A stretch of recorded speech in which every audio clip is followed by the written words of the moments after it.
Hey everyone, and welcome to the Wizarding World Legacy Podcast. I'm Eric. And I'm Jasmine. And today we're going to be talking about the theme of lacking character in this episode, focused on the characters that were missing from the film adaptation of the Harry Potter franchise. Amazing. I'm excited, and let's get started. I'm stoked. Yeah, we have a lot to get through, so I apologize in advance if we kind of rush through some of these. Jasmine, did you know how many characters were actually excluded from the series before we started talking about it? Would you have guessed? Absolutely not. I would not have guessed. And even at this point, because we have talked about it, I feel like I have a pretty good idea, but I may still be off. So my list is comprised of 42 points, but some of those points have multiple characters on it. Good Lord. So yeah, we've got a lot to get through. So we're just going to jump right into it. One of the big complaints that you saw huge fans talk about during the adaptation of the books into the movies was that a lot of characters were left out. There are a few pretty, I guess, well talked about characters that were excluded. Very much so. Which ones do you think are probably the most mentioned? I mean, I think we talked about this last time, but we mentioned some. Peeves the Poltergeist is probably... I think he's the most mentioned. Yes. And as I said last podcast, he is somebody who actually had his parts filmed for the first movie, only for the first movie, and they just totally cut him. Just ended up on the cutting room floor. Disrespectful, but was a choice they made. It's a shameful change. So just real quick to go over Peeves. Peeves is spoken of like a ghost, and he was kind of filmed to look similar to the ghosts. If you can find the buried footage of that, he does kind of look like the ghosts, but he's not a ghost. Peeves is actually a poltergeist. And he's, I guess the way to describe the difference between him and a ghost is he's actually corporeal. He can interact with his environment around him. And he does. And he does. Oh, yeah. So he can move objects, he can move doors. He can create audible and kinetic disturbances. And he's deliberately destructive all the time. He also tries to irritate people all the time. And in fact, his name, I actually didn't know this until I looked it up. His name comes from the fact that he was the pet peeve of all of the Hogwarts caretakers, leading all the way back to Hankerton Humble, who was appointed by the founders. Yes. So that's where Peeves comes from. And if you sort of get into some of the theories about him and like how he manifested, he's kind of supposed to represent the chaos and angst of the teenagers that fill the castle. And there's some people who talk about him as kind of the alter ego, of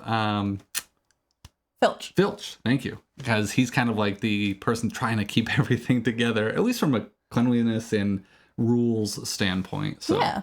I find that a fascinating perspective that he's kind of his alter ego. And part of that theory is that Filch is also a poltergeist. Yes, which would be super interesting. Mm-hmm. And the theory has its merits. It does. Like how he all of a sudden is like caught up to the trio when they're running away from him, and he just kind of like seems to appear out of nowhere once Mrs. Norris identifies as a rule breaker. Exactly. So it's got its merits. We can't confirm or deny. No, and J.K. Rowling has definitely not confirmed that. So Peeves is a pretty popular one that's pointed out. I think I also asked you the first podcast, or maybe I didn't ask you the first podcast. Who is the first character that was left out that we would have seen on screen? Piers Polkiss. Yes, so Piers Polkiss was Dudley's best friend. Yep, so he was his best mate. He was in Dudley's gang, and he was the one who always held kids' arms behind their back so that Dudley could punch them. So that was... Did Dudley have a gang at 11? Kind of, yeah. So he kind of like was the leader of his group, and they kind of called it a gang. And he was also the one who told on Harry for talking to the boa constrictor, not python, not a Burmese python. And he told Vernon, and Vernon grounded him for letting this, suspected to let the snake loose. Right. And that was Harry's longest punishment ever, and it was Piers Polkiss' fault. So we're not a super big fan of Piers. Right. Ironically, he's described as scrawny with a rat-like face. So He was kind of a rat. A little bit. Another one that I thought was important, and I guess something we should also mention during these characters. We're going to try to mention whether or not their exclusion had any sort of impact, pivotal or otherwise, on the main storyline. I would say that Piers Polkus's exclusion was kind of important because he was there during the zoo scene, and they found a way around it. Right. So, I mean, you could argue, well, it didn't affect the storyline. No, but you could also say that there's another person who witnessed Harry doing magic that was a muggle. So, could have, but didn't. Well, Piers didn't necessarily know that he witnessed Harry doing magic. True. He thought that Harry was just a little bit nuts and talking to a snake. I also wonder if Piers could hear Harry speaking Parseltongue, because that's never actually stated in the book. Huh. So he saw that Harry was talking to the snake and the snake was responding to it, but did Piers hear him speaking Parseltongue, or just from a distance he could tell that he was trying to communicate with the snake? I don't know that it ever says. No, yeah. I think both are viable options, but if we're thinking about his importance in the movie or film adaptation, I think in the grand scheme of things, comparatively to leaving out other characters, I think his is one of the more minor characters to leave out. So a fairly trivial exclusion. Yes. All right. What about Peeves? Just wrong. Yeah. There's really no better way to say it. But I have always felt that Peeves absolutely should have and is crucial to many story plot points. Agreed. And he actually has a direct interaction with some of the main plot points that we see throughout the movie that drives, like Harry going, we talked about Harry going to the Forbidden Forest. Mm-hmm. That happened because of, it happened because of a number of things, but during that whole course of events, Peeves was involved in that. Like he directly interacts with the main plot. Another character that was left out, which is incorporated in the scene that I'm kind of alluding to, is Charlie Weasley. Yes. We hear about him. My brother Charlie studies dragons in Romania. But we don't ever, have him as part of the storyline. Yes. Which is a shame, because the whole storyline surrounding Norbert the dragon, he's actually kind of pivotal to that. He's definitely pivotal to that, but they redid the entirety of the Norbert experience. And I hated that because the whole thing that happens with Norbert, we talked about this last time, it kind of drives a wedge temporarily through the trio and Hagrid. Right. Who ends up in the Forbidden Forest during detention is changed because of that, because Ron never gets bit, because he never went to the Forbidden Forest. And that impacts the fact that when he follows the spiders, that's his first time in the Forbidden Forest. Yeah. So it would have been his second in the movie, but it was his first in, reality. Right, which has a much bigger impact, especially if your first time is following your greatest fear. Right. So, right. So for those who may have only seen the movies, Charlie Weasley, as I said, is Ron's oldest brother. He studies dragons in Romania. He actually was the Quidditch captain in Gryffindor when he was at Hogwarts, and could have been on to be a professional, according to Oliver Wood, but decided he liked studying dragons and magical creatures more. He's quite a renowned Quidditch player. Oftentimes throughout the series, they say, since Charlie Weasley was here, we haven't been able to accomplish anything on the Quidditch team. Yeah, he was a pretty important part of the team. Somebody that I often mention is Ludo Bagman. Ludo Bagman. Before we get too close to him, there's also Charlie and all of his friends. That's true. His friends were never mentioned because talking about the whole Norbert situation. Right. Charlie and Ron devise a plan on how to get rid of Norbert so that Hagrid will be happy and won't get in trouble, and the trio doesn't have to keep covering for Hagrid and getting bitten and you live in a wooden house, Hagrid. Yeah, and I also think that, for Harry, meeting those four wizards gives him one of his first glimpses of a profession outside of teaching in the wizarding world. That's true, yeah. So it tends to be a pretty pivotal moment for Harry. He really enjoys meeting them. They're very kind to him. Yeah. And they get to see the whole sort of setup that they have to transport Norbert. Yeah. So I think it's not pivotal to Harry's development. Yeah. But plays a role. Yeah, I mean, I definitely think that when you're reading that portion of the book, you're right. Like the whole like exchange between those people who he's never met before, but are so like chill and nice to Right. him. That was, yeah, they make it seem like it would have been impactful. Right. Exactly. Now we can move on. All right, so Ludo Bagman. So Ludovic Bagman was a former Quidditch player for the Wimborne Wasps, and he was also on the English national Quidditch team. He played as a beater for their team, and we meet him working for the the Department of Magical Games and Sports for the Ministry of Magic in the 4th book. Yes. Where firstly we meet him with the 1994 Quidditch World Cup. Mm-hmm. And then we also meet him because of his involvement in the Triwizard Tournament. He was helping to organize that. Right. He was a notorious gambling addict. In fact, he was gambling with the Weasley twins during the Quidditch World Cup, and he cheats them out of their winnings. It was really crappy of him. Absolutely, he does. Do you know what the bet was? The Weasley twins were betting that he would. No, do you know the amount? This is not the amount. This is a notorious Wizarding World. Weren't they quiz. betting that? What was the non-monetary thing that was part of their bet? Do you remember what it was? A wand. A trick wand. A trick wand. Yeah, I think it was like 37 galleons, 10 sickles, and a trick, or something like that. Right. I can't remember the exact amount. There was 37 of something. Right. But yeah, and a trick wand. And he totally gypped them out of their thing. And that was important.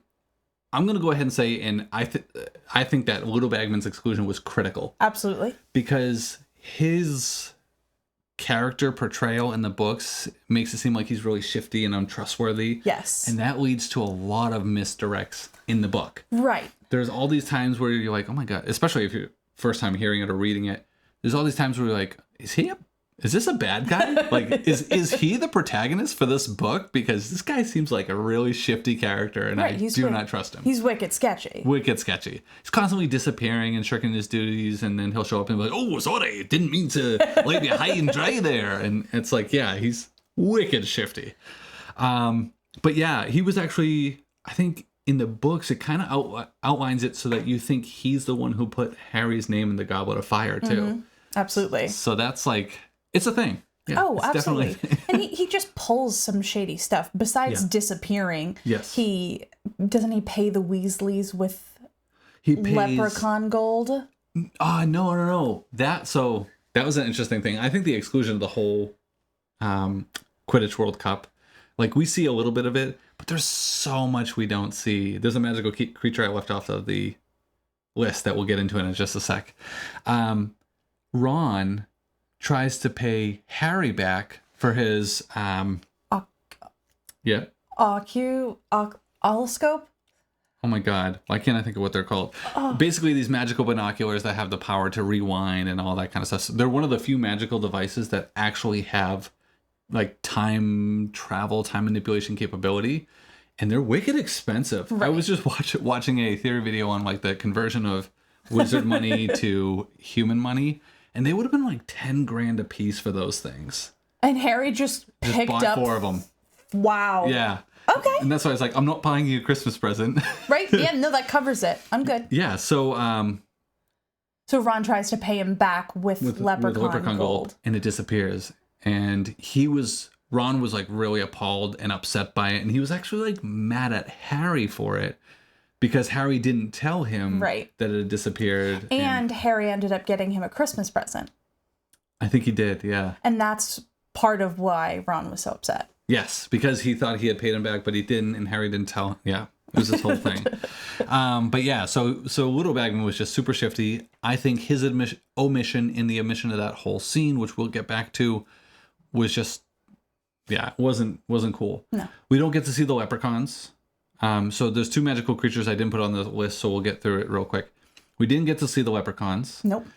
I don't think that was pivotal to the storyline, but the whole wizard gold thing, we saw the leprechaun firework. Yes. I think that's what you're thinking of. Yep. But there was actual leprechauns at the Wizarding World Cup, and they actually threw the gold, which then disappeared.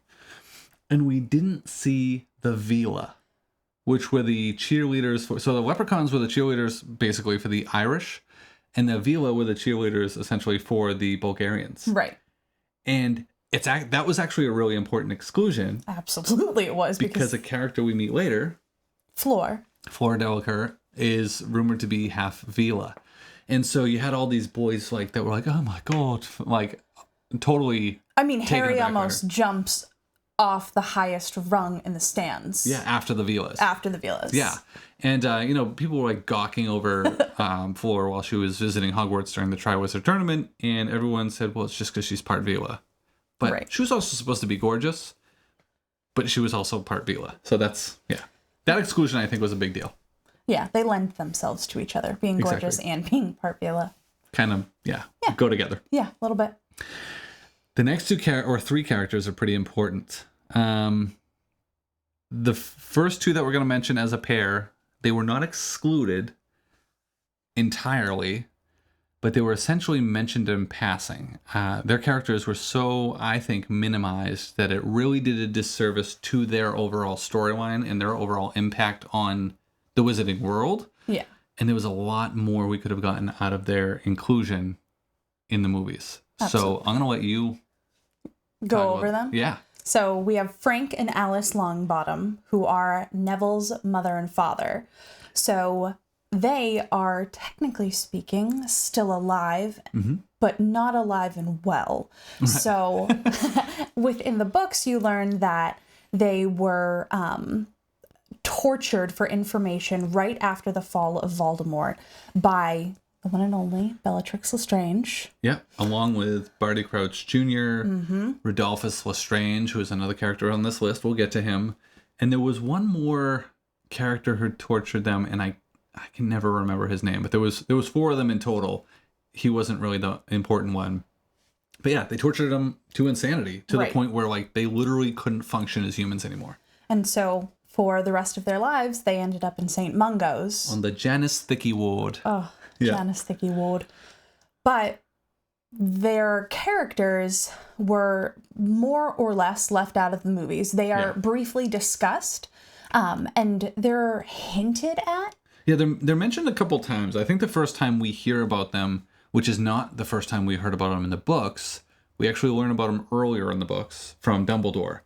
But then we hear about them in the movies for the first time in Order of the Phoenix when Sirius shows Harry the Order of the Phoenix photograph. And he points them out and says they were tortured by Bellatrix. Fate worse than death, if you ask me. Yep. And that's important, and I think it has some impact, but I think the severity of that and the degree to which it affected Neville and their actual role in the Wizarding War, the first Wizarding War, was so trivialized in the movies because, as we eventually learn, Neville could have been the other boy that was, marked as his equal, right? He could have been the chosen one. Exactly. Yeah, and that's pretty important because while his parents weren't murdered, he had to grow up without them, right? So he was almost orphaned like Harry was because he had to grow up with the next unmentioned character. Which is Augusta Longbottom. Yeah. And we never hear her name in the book. In the movie. We do see her clothing on Snape, which is interesting, but we never see her. She is another person who actually had somebody cast for her, and she was on the platform. I think if you get you can find the still frame from the movies. She's actually on the platform. I want to say it's in the first movie. It's either the first or second movie. So there was somebody there, but outside of that, they never show her, which is, I think, so, I don't know, it's so crappy because there's a really, really emotional scene that takes place at St. Mungo's when they're visiting Arthur Weasley. Right, because Arthur Weasley was attacked in the Hall of Prophecies. So he was attacked in the Department of Mysteries when he was on guard for the Order of the Phoenix. So it would have been, I think it would have been the Hall of Prophecies. Yeah. But he was attacked, then I know brought in the to St. movies Mungo's. it was the Hall of Prophecies. Got I don't remember if he was in the hall, because I think they all stayed outside the Hall of Prophecy. Gotcha. And most of them were actually under an invisible. Well, it might have been after Arthur got attacked that they started using Mad-Eye Moody's invisibility cloak. Okay. Yeah. Okay. So anyway, Arthur was in St. Mungo's. The whole Weasley crew was visiting him over Christmas break. And they visited multiple times. Right. Which has some importance. Exactly. But when Arthur asks the kids to leave because Molly finds out that he's been using Muggle treatments, healing techniques, they wander off to the Janus Thicky ward, where first they run into Gilderoy Lockhart. Yep. Seeing him in all of his mindless glory. So, for those of you who don't know, Janus Thicky ward was the ward for incurable curses or like sustaining curses. That it is their long-term resident, basically, ward at St. Mungo's Hospital for Magical Maladies. And so they saw Gilderoy Lockhart there. Yep. He was still getting fan mail, and he was still answering fan mail, although he didn't really know why. He knew he was famous, but he had no grasp of why, because he still hadn't gained his memory back. He didn't gain his memory back, but it felt like he gained his aura back. Yeah, like he gained his personality back, Yes. which is a shame. That's the one thing I could have done without. Right. So yeah, the whole scene that happens there, because they end up running into Neville and his grandmother, I think, as they're leaving, and his mother Alice ends up coming up to him. This is like such a sad scene to read, and would have played out so good on film. But the mom comes up to him, kind of like etching along the wall, and hands him a gum wrapper. Mm-hmm. And that whole scene really just says, like, from Alice's perspective, I know you're important to me, but I can't remember why. But I know I love you and you're important to me, and so I need to give you something to show you that. And that's like her buried down inner consciousness trying to come out to her son to say, hey, I'm still here and I still love you. And that's like such a devastating, like, I don't know, the exclusion of that was terrible. I think that would have been so emotionally impactful. Right. I definitely agree that it crushes me just reading about it, thinking about it, discussing it. But in regards to Augusta Longbottom, the most pivotal scene I think of is when she busts through the portrait in the Room of Requirement during the Battle of Hogwarts. Her just like energy in that moment I was like, oh, go off, Augusta. She's a boss. She really is. She actually was like, I want to say Minerva and said something to Neville about her at some point, but she's a boss. Yes. I don't know.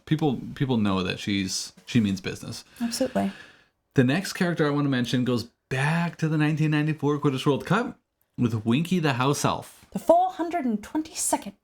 That's right. Quidditch World Cup. And the reason I bring it back to the World Cup is because the first time we're introduced to Winky is when Winky is sitting at the top box with the Malfoys, who are there, not in the minister's box. That whole like... By personal invitation of Cornelius Fudge himself, which Cornelius Fudge is in the top box. Correct. Like they were all in the same box. So right. I hated how the movies made it seem like the Malfoys got a one-up on the Weasleys. They were in the same box. Yeah, so step back. Yeah, exactly. And Winky was the house elf of the Crouch family. So he belonged to Bartemius Crouch Sr. and technically Junior, because he serves the whole family, and Barty Crouch's wife as well, when she was still alive. And when we meet Winky, she is seen sitting alone in the box, but we come... That's right. But we come to later find out that there's actually somebody sitting next to her under an invisibility cloak and supposedly under the Imperious Curse. Supposedly. No spoiler alerts, though. No spoiler. Just kidding. Everything will be spoiled, so stop listening now if that's... Hopefully you've seen the movies, because what are you doing here if you haven't? Agreed. Yeah, so we meet Winky there in the books, but that scene never happens in the movies, which is a shame. Agreed. And then Winky... the whole chaos after is totally incorrect. The Quidditch World Cup is just wrong. Which one have you conjured it? Right. Yeah, that didn't happen correctly. The reason they suspected Harry of conjuring the Dark Mark is because his wand was used to conjure the Dark Mark because Winky stole it, directed by Barty Crouch Jr. Yeah, it was this whole happenings of events. Right. All of which were important, so. And it was really, really important because Winky using a wizard's wand is like, that's a no-go. And so Barty Crouch Sr. was forced to let Winky go. Winky also is develops a butterbeer addiction because when she is let go, she's forced to work at Hogwarts. She is distraught. She's distraught. She's forced to work at Hogwarts. And she's not necessarily forced to. well, that's where she's like relinquished to. Right. And so she's like really, really sad about being freed from service. She starts getting drunk on butterbeer, and Dobby always has to clean up after her and puts Winky's butterbeer bottles in the room of requirement. And Dobby is the one who ends up telling Harry about the room of requirement, not Neville. Not Neville. So there's a lot of house elf exclusion. Spew would be very upset. Oh, absolutely. Another thing that was Hermione like that. Granger. Yeah. She'd be mad. So in terms of exclusions, I think the exclusion of Winky was kind of pivotal. I know they found a way around it, but I just think the way the events actually occurred made much more sense in the books. Right. It wasn't like just this random thing that happened. It made a lot more sense. It was a lot more organized. And she played a role in further events in the story that were pivotal to, you know, like the forming of the Dumbledore's army and everything else. Like if they didn't have the room requirement, which yes, they found a way to do. But how is it that Dobby came to see Harry the night he told him about the room of requirement? I think he asked for. I think he called for Dobby or something. I've got to go back and read that, but I think he called for Dobby, or Dobby had come to visit him. Did he call for Creature? Was that when? Nope. No. This is before Creature. Okay.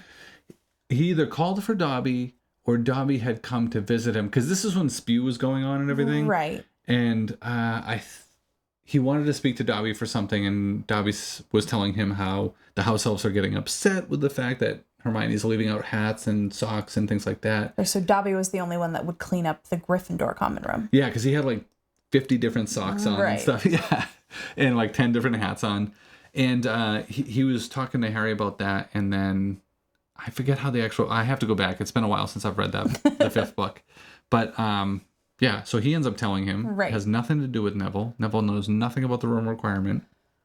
I don't think he would have even had business being on the 7th floor corridor. Additionally, the gateway to the room of requirement requires that you walk by 3 times. 3 times, which Neville clearly wouldn't have done. He just casually stumbled upon it. Yeah, like in the movies, he just kind of walks by and is like, oh, there's a door forming there. Right. Not how it happens. You have to. I think it's intentional. Kind of a beautiful moment for Neville. Like everyone's like, "Oh, Neville, you've done it." Yeah. However, he hasn't done it. Right, he hasn't. He in fact has not done it. He's not done it. So that's Winky the House Elf. We'll move on. The next one is actually a trio. The Gaunts. The Gaunts. So the Gaunts, on an individual level, their exclusion is not, I guess, pivotal to the storyline. But what is pivotal to the storyline is the explanation of Voldemort's background. Right. Which, in giving that, you have to include the Gaunts. Mm-hmm. So by proxy, leaving them out was pivotal to the storyline. Yeah, I feel that they're... Like, as characters, they don't add a whole lot. But the sequence of events that happens that includes them is important. I don't know. I feel like their characters do add a lot. It almost adds an explanation. Well, Merope does? Well, no, you're right. Yeah, like You're right. It adds sort of an explanation for why Tom Riddle is the way he is. Yeah. So let's get into that a little bit. I won't read it word for word, but I am going to be going through some sort of pre-written down thoughts. So Marvolo Gaunt was Tom Riddle's grandfather, the head of the Gaunt household. He was very abusive to Merope, and Voldemort's mother... he was very abusive to Merope, who was Voldemort's mother, and they almost portrayed her, like when we're learning about her, you would almost swear she was a squib, but she can sort of loosely do magic, and she mostly does like household kind of magic because that's what he'll let her do. So, just for context, Marvolo is Voldemort's grandfather. Merope is his mother. Marvolo is very abusive, emotionally... I think physically to Merope, Voldemort's mother.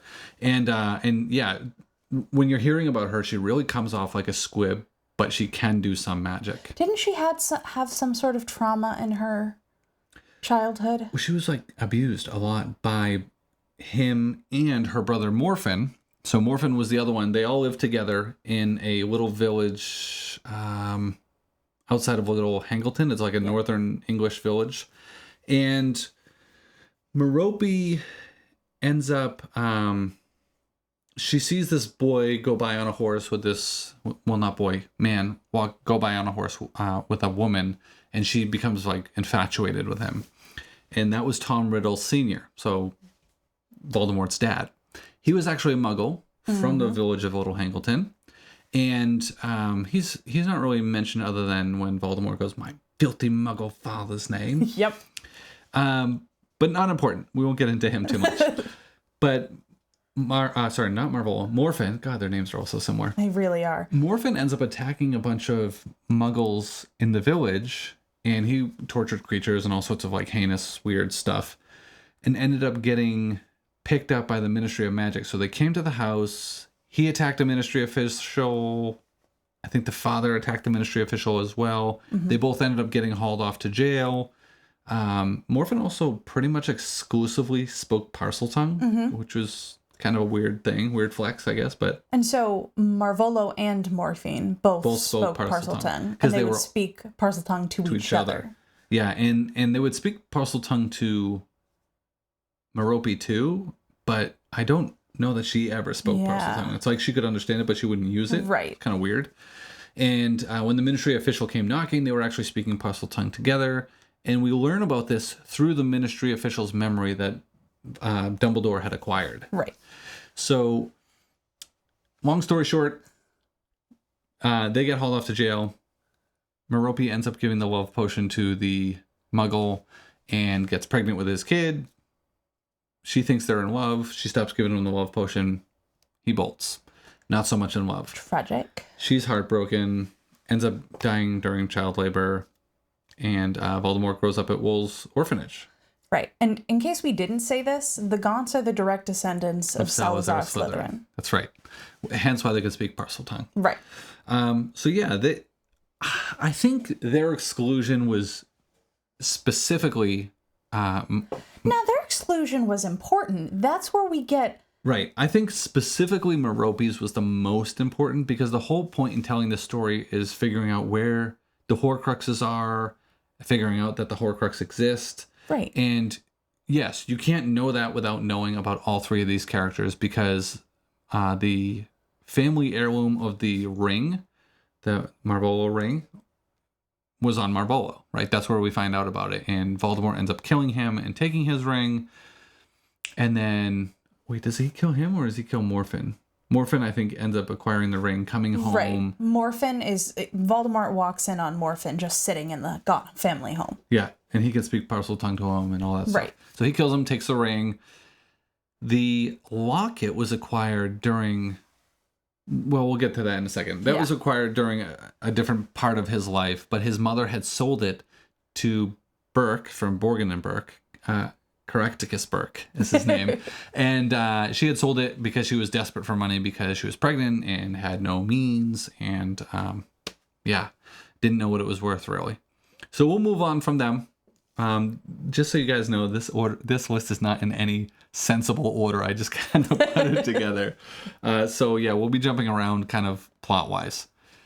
The next characters are Andromeda Black, eventually Tonks, and Ted Tonks, Nymphadora's parents. Absolutely. I'm going to let you talk about them so I can give my mouth a rest. Oh, no.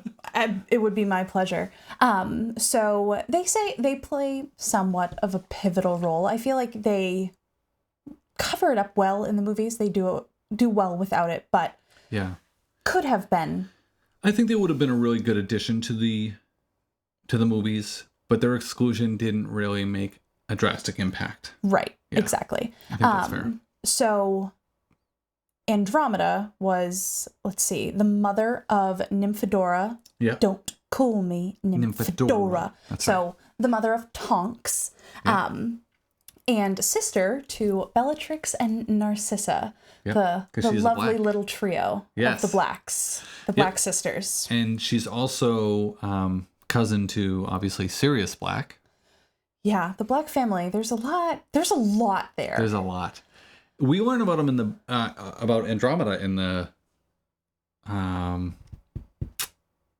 books. Sorry, I meant to say. So she would have been like his great aunt or something like that, because Nymphadora is his cousin, Right. and he is talking to Harry when they're in that room with the family tree on the wall, and he's pointing out how he was burnt off the family tree because he was considered a disgrace to the family. Right.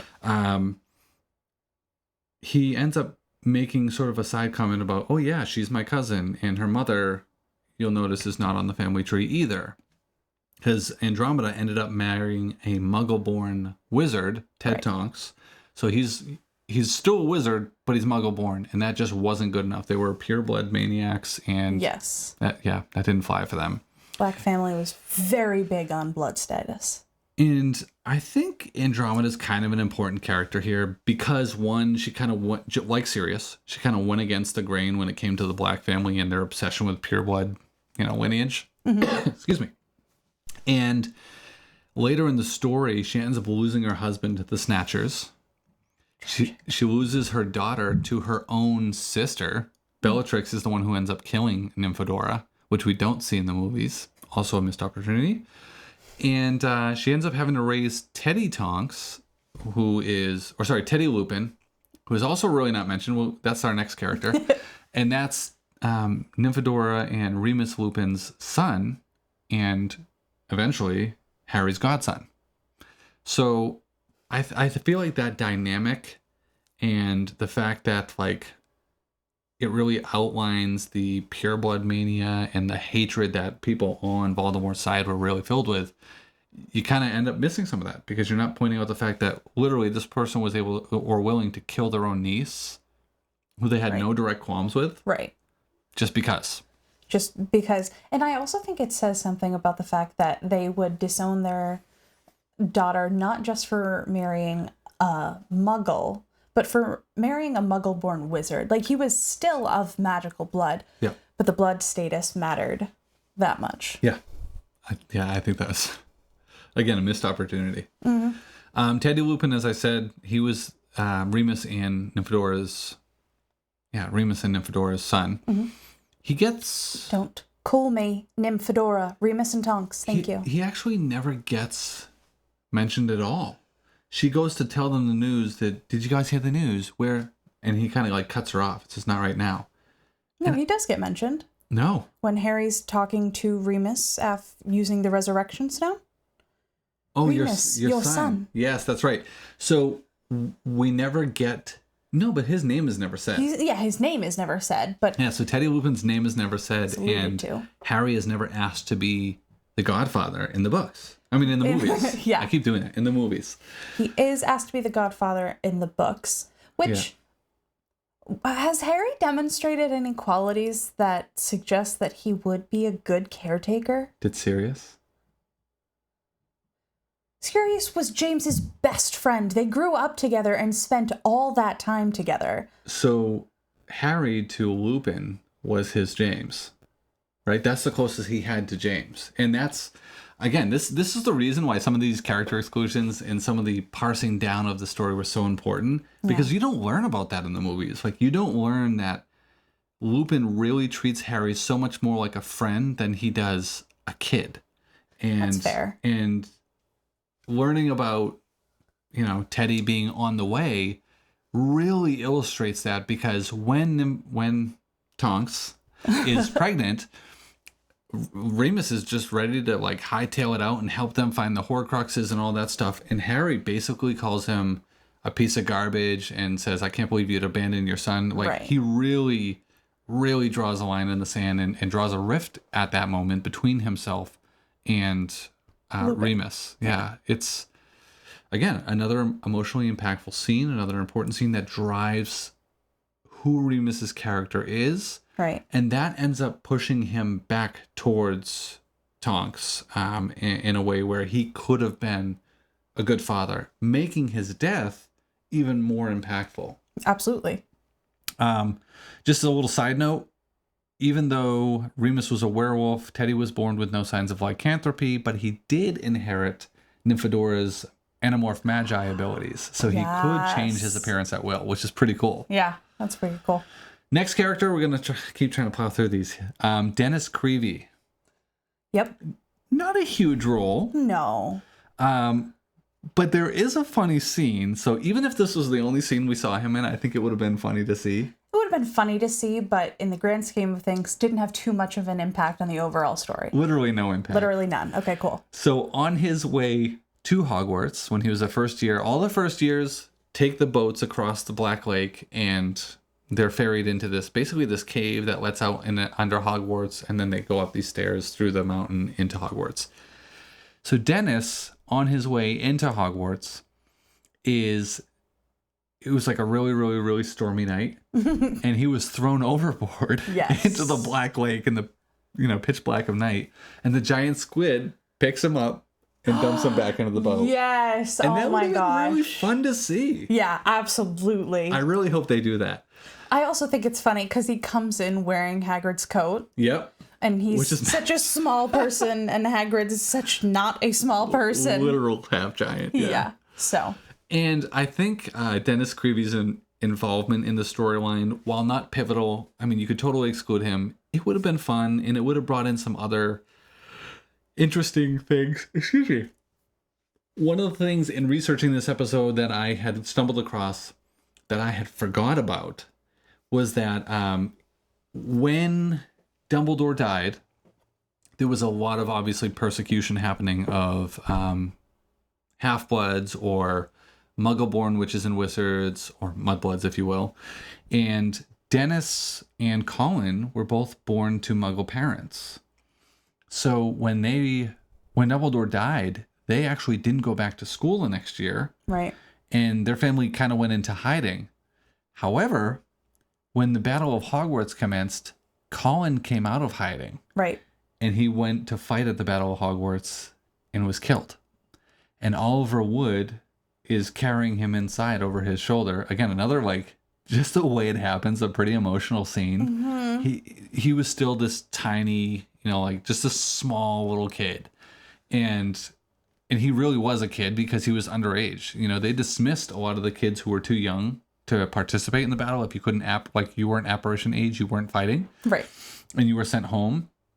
And Dennis snuck back in. Not Dennis, I'm sorry. Colin snuck back in. And, we see him die in the battle because he had such a respect and admiration for Harry. Right. And really, it was kind of funny because it was such a pure admiration for Harry. Not because he was famous, not because he was the boy who lived, but because he was good.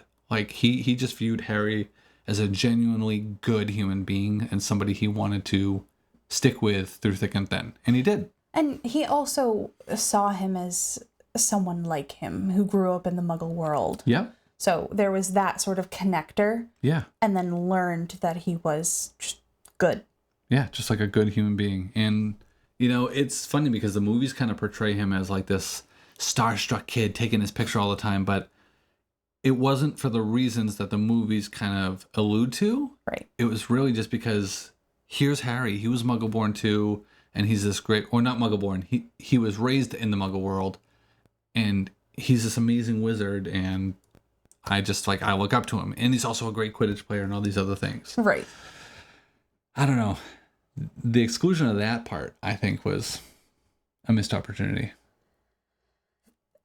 Yes. A lot of the deaths were, I think, it really drove the emotion of that whole story, the Battle of Hogwarts. Right, absolutely. The Battle of Hogwarts is something that I think was underdone. They just didn't have the time needed to do it well, for a movie. Which is what I'm looking forward to in the show. Yeah. I basically expect a movie-length episode just of the Battle of Hogwarts. I'm hoping that the Battle of Hogwarts ends up being similar to the Battle of the Bastards. In Game of Thrones. Because that one was there was an episode for the lead up. Mm-hmm. There was an episode for the main battle.